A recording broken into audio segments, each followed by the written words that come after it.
జిల్లా కారాగారంలోకి అర్ధరాత్రి అడుగుపెట్టిన మాజీ ఎమ్మెల్యే వల్లభనేని వంశీ అక్కడి అధికారులపై సదుపాయాలు సౌకర్యాల కోసం చిందులు తొక్కారు. తనకు కేటాయించిన బ్యారక్లోని గది విషయంలో పేచి పెట్టారు. వైసీపీ ప్రభుత్వ హయాంలో కృష్ణా జిల్లాలోని గన్నవరం టీడీపీ కార్యాలయంపై వంశీ అనుచరుల దాడికి ప్రత్యక్ష సాక్షి ఫిర్యాదుదారు సత్యవర్ధన్ ను కిడ్నాప్ చేసిన వ్యవహారం సహా పలు అభియోగాలపై గురువారం తెల్లవారుజామున హైదరాబాద్ లో వంశీని పోలీసులు అరెస్టు చేశారు. ఆయనకు కోర్టు రిమాండ్ విధించడంతో విజయవాడ జైలుకు తరలించారు. జైల్లో 1వ నంబర్ బ్యారక్ లో గదిని ఇచ్చారు. 7641 రిమాండ్ ఖైదీ నంబర్ను కేటాయించారు.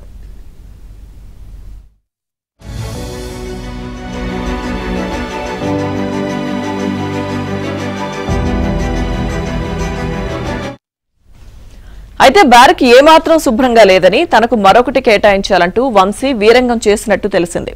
జైల్లో ఉన్న అన్ని బ్యారక్లలో ఖైదీలున్నారని, ఉన్న వాటిలో మంచి బ్యారక్నే కేటాయించామని అధికారులు నచ్చజెప్పాలని ప్రయత్నించినా ఆయన శాంతించలేదు. బాత్రూంలో వెస్ట్రన్ టాయిలెట్ కావాలని పట్టుబట్టారు. అయితే దాన్ని ఏర్పాటు చేయడం తమ వల్ల కాదని అధికారులు తేల్చి చెప్పేశారు. నిద్రపోవడానికి మంచం కావాలని అధికారులతో వాదనకు దిగారు. నడుము నొప్పి తీవ్రంగా ఉన్నందున తాను కింద పడుకోలేనని ఆయన అనగా దీన్ని వైద్యులకు చెబుతామని, వారు సూచిస్తే మంచం ఏర్పాటు చేస్తామని అధికారులు చెప్పారు.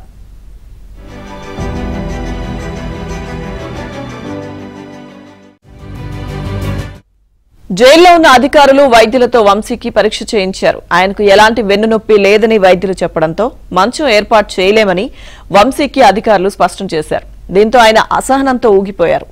జైలు అధికారుల పట్ల దురుసుగా ప్రవర్తించారు. జైల్లో ఉన్న సదుపాయాలనే తాము నిబంధనల ప్రకారం కల్పిస్తామని, అదనపు సౌకర్యాలు కావాలనుకుంటే న్యాయస్థానంలో పిటిషన్ దాఖలు చేసుకోవాలని అధికారులు సూచించారు. కోర్టు ఆదేశాలు ఇస్తే ఆ విధంగా చేయడానికి తమకు ఎలాంటి అభ్యంతరం లేదని అన్నారు. అధికారులతో కాసేపు వాదన చేసిన వంశీ ఆ తర్వాత బ్యారక్లోకి వెళ్లిపోయారని విశ్వసనీయంగా తెలిసింది.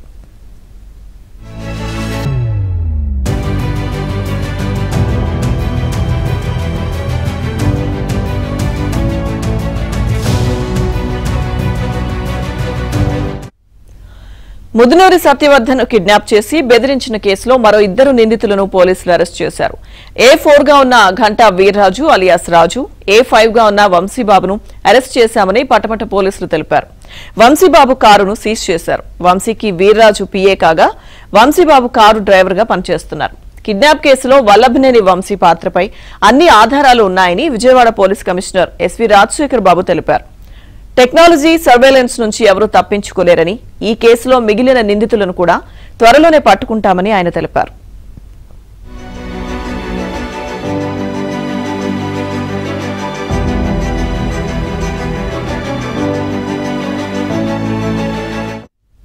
తనపై కేసు పెట్టిన వారు, పెట్టించిన వారి కుటుంబాలు మట్టి కొట్టుకుని పోతాయని మాజీ ఎమ్మెల్యే వల్లభనేని వంశీ శాపనార్థాలు పెట్టారు.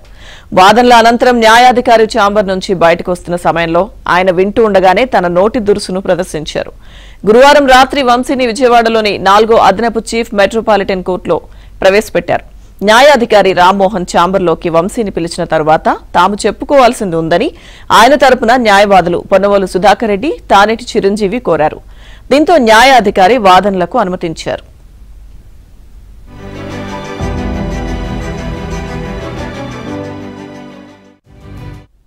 వంశీపై పోలీసులు నమోదు చేసిన SC/ST అట్రాసిటీ సెక్షన్ చెల్లదని, తనను కులం పేరుతో దూషించినట్లు ఫిర్యాదుదారుడు ఫిర్యాదులో ఎక్కడా రాయలేదని వాదించారు. దీంతో అసలు మీరు ఫిర్యాదును చదివారా లేదా అని న్యాయాధికారి సూటిగా ప్రశ్నించారు. ఫిర్యాదులో ఏముందో చదవాలని వారికి సూచించారు.